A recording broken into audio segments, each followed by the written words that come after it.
Ling Xiaochu est un chômeur typique qui raconte des histoires de bataille qu'il n'a jamais livrées et dont le rêve est de devenir comme son héros Tian Wu. Un soir, dans le restaurant de sa mère, il raconte la guerre qui a opposé Tian Wu et Mo Wu il y a 10 ans. Udan est un continent connu pour sa paix et sa prospérité, mais les choses étaient bien différentes. Lorsque la guerre a éclaté, le temple de Mo Wu possédait des pouvoirs maléfiques et ses élèves voulaient conquérir ce continent sous les ordres de leur maître, le roi dragon.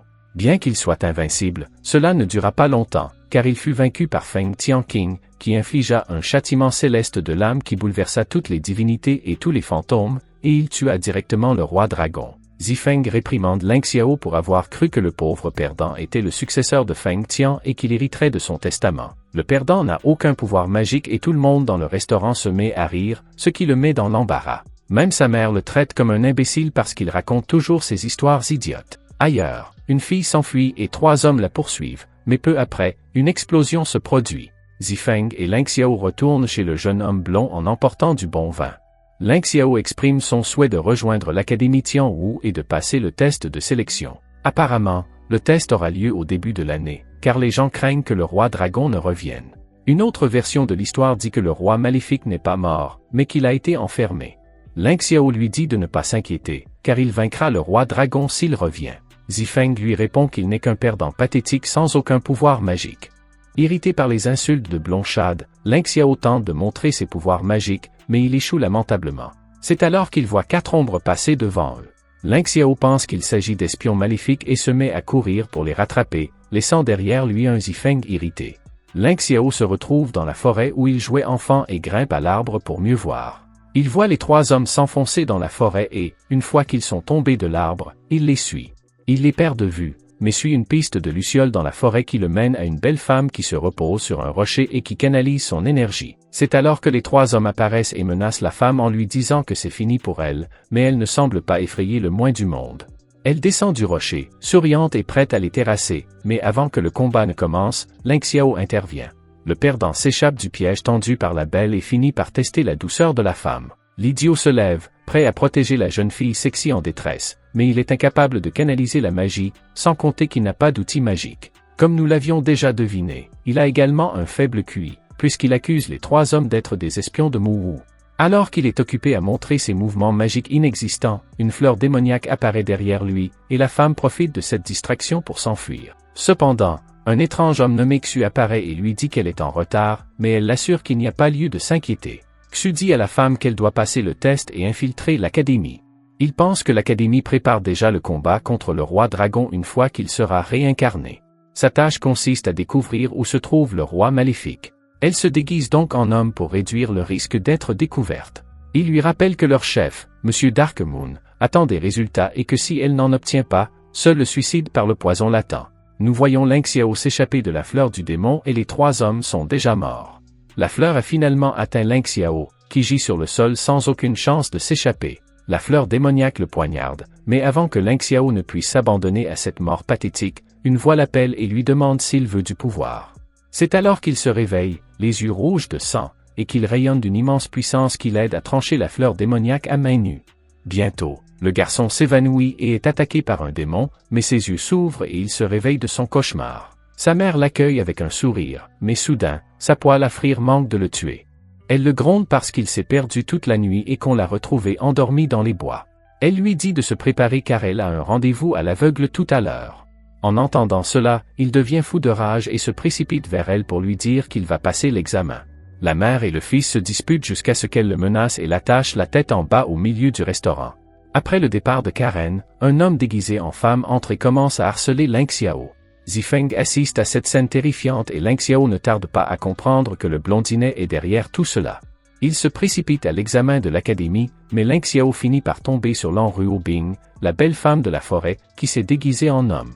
Lan reconnaît immédiatement qu'il s'agit du même idiot qu'hier soir et elle est furieuse de le voir en vie, alors elle les repousse en utilisant ses pouvoirs et elle verrouille la porte pour les empêcher de passer l'examen. Zifeng connaît une autre entrée et ils parviennent à entrer en s'inscrivant à l'examen juste à temps. Tous les participants se rassemblent pendant que le professeur Chamu explique les instructions. Zifeng donne des informations sur les participants à l'examen. Il y a Yang Tian et Xiu, qui viennent de leur propre région, et il y a aussi le mystérieux mais puissant Beilang. Le professeur Sexy leur reproche de trop parler, ce qui attire l'attention de tout le monde, qui reconnaît Ling Xiao comme l'idiot du restaurant de sa mère et commence à se moquer de lui. Shu-mu leur dit que pour la première épreuve, ils devront vaincre une bête de rang 3 dans la forêt. Puis elle ouvre un portail et donne un dernier message, seuls les 200 premiers chanceux passeront à l'étape suivante. Après avoir entendu cela, tous les participants se précipitent vers le portail et utilisent leur magie pour localiser l'emplacement de la bête, mais ils ne trouvent rien. Mais ils rencontrent plusieurs petites créatures malicieuses. L'en frappe à nouveau Ling Xiao dans le dos, ce qui le fait tomber. Le premier étudiant réussit le texte, il ne reste donc plus que 199 places vacantes. Ling Xiao trouve un petit spinda qui s'enfuit dès qu'il voit un symbole sur le dos de notre garçon. Alors que les autres réussissent le test, Ling Xiao s'énerve car les places libres se font de plus en plus rares. Les monstres continuent de s'enfuir dès qu'ils voient le symbole sur son dos, tandis qu'il supplie désespérément de réussir le test. Soudain, Ling Xiao voit une foule courir vers lui, mais il s'avère qu'un tigre les attaque. Le tigre géant finit par le blesser à la jambe et elle s'apprête à en faire son petit déjeuner. Le seau sur le dos de Ling Xiao s'active à nouveau et fait vomir le tigre, qui s'enfuit, dégoûté. C'est alors que Xiu apparaît et guérit sa jambe. Elle lui demande s'il veut vraiment devenir comme Feng Tianqing, mais avant qu'elle ne puisse entendre sa réponse, ils sont interrompus par Shixiong, qui se lève et le suit.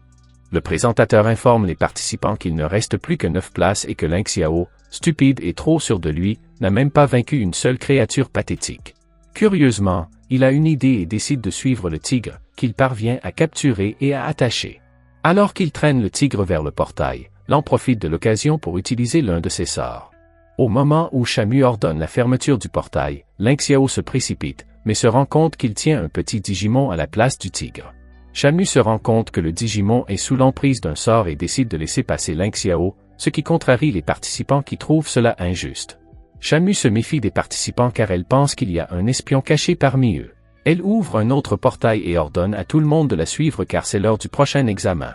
Ils sont tous emmenés sur un pont fantôme où Sha-mu leur dit que les 50 premiers participants à traverser le pont avant l'aube réussiront l'examen. Les participants se précipitent vers le pont, mais pas Ling Xiao. Lorsque Zifeng lui demande ce qu'il fait, il lui répond qu'il y a des participants qui n'ont pas bougé et que ce n'est pas un test facile. Alors que les autres commencent à courir sur le pont, le brouillard brouille leur vision, rendant la marche difficile. Sha-mu disparaît dans le brouillard, ce qui affole tout le monde. Elle réussit à traverser le brouillard, mais Beilang parvient à la rattraper, mais elle s'enfuit plus vite, tandis que Beilang et Lan sont choqués de voir des cadavres devant eux.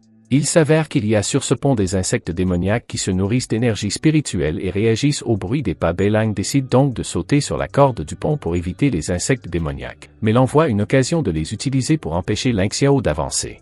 Sur une autre partie du pont, Ling Xiao panique en voyant les participants se faire tuer un par un, mais Yifeng se défend rapidement en tuant ces insectes. Immédiatement, l'équipe de Shixiong forme un sceau protecteur. Zifeng tombe accidentellement sur Ling Xiao et ils s'embrassent, cimentant leur amour et leur haine l'un pour l'autre. Les insectes parviennent à pénétrer le sceau de protection et l'un de leurs amis finit par être drainé et tué. Xiu s'aperçoit que les insectes évitent un participant qui est assis et qui pleure, et elle se rend compte que les insectes réagissent au son. Elle commence à ramper et demande à tout le monde de se taire et de la suivre. Ling Xiao et Zifeng les suivent également, mais des plantes sortent du pont pour les bloquer. Ling Xiao leur dit de rester calme car les insectes sont occupés à se nourrir des plantes, mais Yifeng attire son attention sur l'énorme insecte qui se trouve devant eux et qui les attaque férocement. Ling Xiao leur dit de suivre la même stratégie, car bien qu'il soit plus gros, il s'agit du même insecte. Malheureusement, leur plan échoue et un autre participant est drainé et tué. Ils forment immédiatement une barrière protectrice, mais elle ne tient pas car ils sont peu nombreux et le monstre brise immédiatement la barrière. Xiu utilise son sort de feu pour brûler l'épée de son frère et s'en sert pour couper les longs bras de la plante, mais cela ne sert à rien. Il s'avère que le monstre peut utiliser la magie et transforme tous les participants en pierre, sauf Ling Xiao et Xiu, qui a formé une barrière protectrice, mais le monstre la traverse et les attrape pour les étrangler. Pendant ce temps, Beilang et Lan atteignent le bout du pont, juste après le professeur. Ling Xiao se retrouve dans un endroit étrange et se demande s'il est en enfer, mais une silhouette lumineuse apparaît et lui dit qu'il a été scellé dans son corps et que le seul moyen de sauver ses amis est de briser le sceau. L'entité lui montre ses pouvoirs et lui dit qu'il ne sera plus un perdant pathétique dont tout le monde se moque s'il brise le sceau. L'idiot est convaincu par les paroles d'un être à l'apparence maléfique et, comme un bon garçon, libère son pouvoir. Ling Xiao brise le sceau, libérant une monstruosité qui, comme nous l'avons déjà dit, a l'air plutôt maléfique. Lan se cache ailleurs pour éviter d'être repéré, et l'effrayant homme déformé de tout à l'heure apparaît, révélant qu'il sent le pouvoir du roi dragon. Sur le pont, Lin Xiao parvient à se libérer et à sauver Xiu. Alors qu'il se prépare à affronter le monstre, Shamu se précipite sur le pont lorsqu'elle se rend compte que quelque chose ne va pas.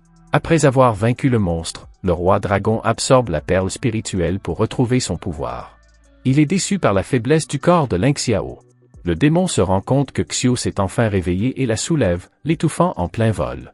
Lin Xiao essaie de se libérer du démon, mais il n'est pas assez fort. Cependant, quelqu'un l'attaque par derrière et le sceau est rétabli, emprisonnant à nouveau le démon. Lin Xiao s'évanouit juste au-dessus de Xiu et il s'avère que c'est l'œuvre d'un vieil homme et d'une femme. Le gardien leur ordonne d'effacer leur mémoire et de garder Lin Xiao sous contrôle, car il craint que l'enfer ne se déchaîne si le roi dragon prend complètement le contrôle du garçon. Cependant, le corps de Lin Xiao est plutôt faible pour l'instant, ce qui rend difficile la maîtrise de ses pouvoirs par le roi dragon. Ils disparaissent et tous les élèves pétrifiés reviennent à la normale. Notre perdant parviendra-t-il à ne pas se faire tuer par le démon? Nous le découvrirons dans le prochain épisode. Si vous avez aimé la vidéo, abonnez-vous, laissez un like et un commentaire pour aider la chaîne à grandir. Merci d'avoir regardé cette vidéo.